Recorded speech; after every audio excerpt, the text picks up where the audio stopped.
A paz do Senhor, apaixonados pela Bíblia, eu sou a pastora Claueli e nós estamos estudando o livro de Gênesis. A primeira parte já foi, do capítulo 1 ao capítulo 11, a criação e os primeiros descendentes ali de Adão e Eva, Abel e Caim não deram certo e recomeçaram com Sete até chegar em Noé. Noé, Deus recomeçou tudo de novo e de Noé nós temos os descendentes de Sem, que foi abençoado por Deus. A partir de Sem, a idade começou a diminuir por causa do dilúvio. Deus falou que a idade seria a média ali agora de 120 anos. Alguns confundem, acham que isso foi o tempo que Noé demorou para construir a arca, mas não foi, não se confunda, tá? Ali Deus está falando sobre a idade que iria diminuir. Nós vimos que os descendentes de Sete, lá na genealogia, capítulo 5, fala da idade mínima ali, 900 anos. E a partir de 100 a gente vai vendo que a idade vai diminuindo gradativamente, né? Até chegar em Abraão, que viveu 175 anos. Nós temos aqui Sem, que viveu, tá aqui no verso 10, tinha 100 anos quando gerou a Farjade, 2 anos depois do dilúvio, depois viveu 500 anos e gerou filhos e filhas. Ele aí já diminuiu um pouco, ele viveu 600 anos. E vai diminuindo a idade, você vai lendo, vai diminuindo. Abraão viveu 175. E uma curiosidade, quando Abraão nasceu, Sem ainda era vivo. Olha que coisa interessante. 9 gerações depois, né? Ele é o 10º aí, Abraão, dessa genealogia. Então, tataravô de Abraão, Sem, era vivo. Se você fizer as contas aqui, ele estava com 565 anos quando Abraão morreu. E ele ainda viveu alguns anos a mais depois que Abraão morreu. O tataravô de Abraão ainda sepultou o seu tataraneto aí, né? Não sei se ele estava presente, mas se a gente fizer as contas, ele ainda era vivo. E no capítulo 12, então, nós temos o chamado de Abraão, porque Abraão vivia em Ur dos Caldeus, era um lugar muito movimentado, um lugar muito importante da época ali, e Deus chamou. O chamado, se a gente for ver e aprofundar, aconteceu primeiramente em Ur. E eles saíram de Ur, foram para Harã, foram para um lugar que não tinha nome, mas porque Harã, irmão de Abraão, tinha morrido em Ur, eles colocaram o nome daquele lugar de Harã, se estabeleceram ali, mas ficaram ali, não saíram, não continuaram, não deram continuidade à promessa que Deus tinha feito, ao plano que Deus tinha para eles, que era Canaã. Em Harã, Deus novamente fala e confirma isso com Abrão, e Abrão, ele vai e chega em Canaã. Abrão, o nome dele foi mudado por Deus, né? O nome Abrão significa pai exaltado e Abraão significa pai de multidões.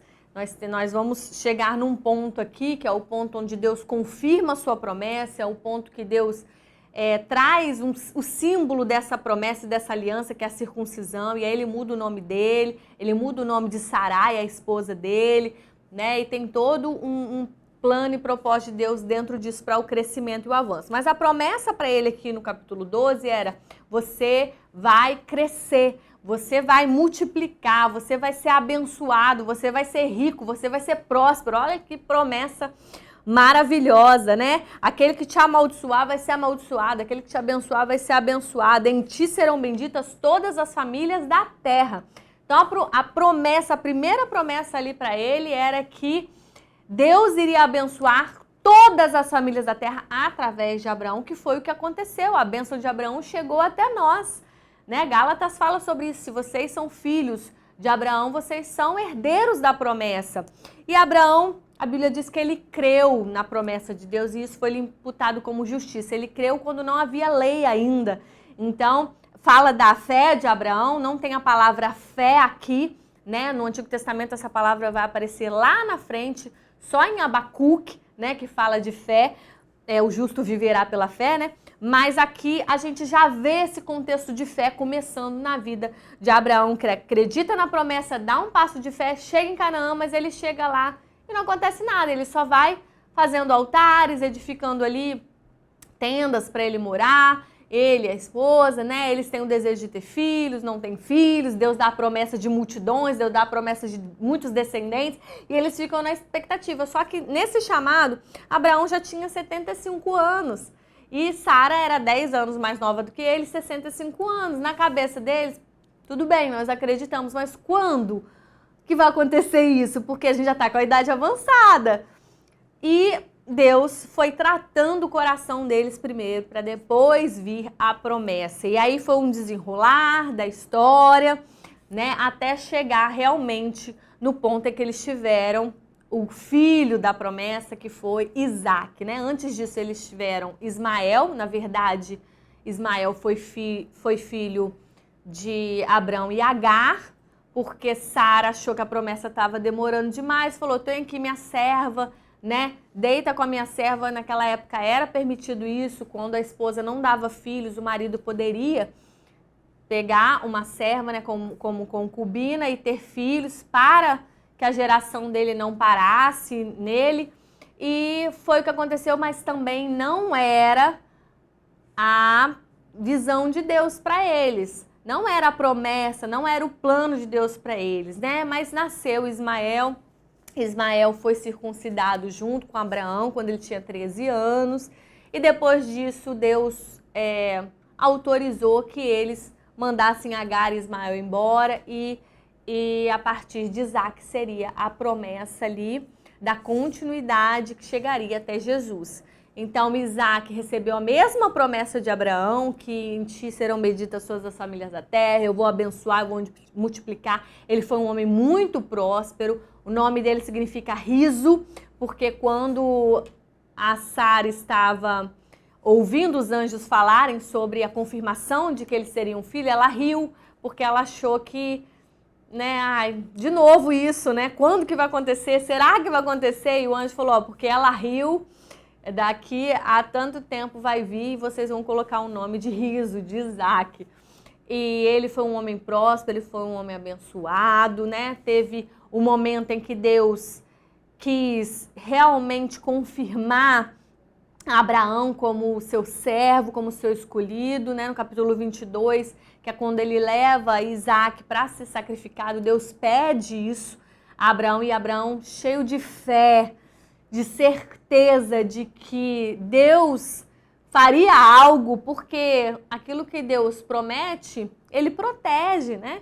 Então, ali a gente já vê também uma outra parte da fé de Abraão, né? Da confiança de Abraão. Ele viu Jesus, o Cordeiro de Deus, que tem uma representação muito grande de Jesus. Ele diz, ninguém toma minha vida, eu a dou. E possivelmente Isaac ali tinha em torno de 22 anos ou um pouquinho mais, não se sabe exatamente, mas ele não era uma criancinha, tá?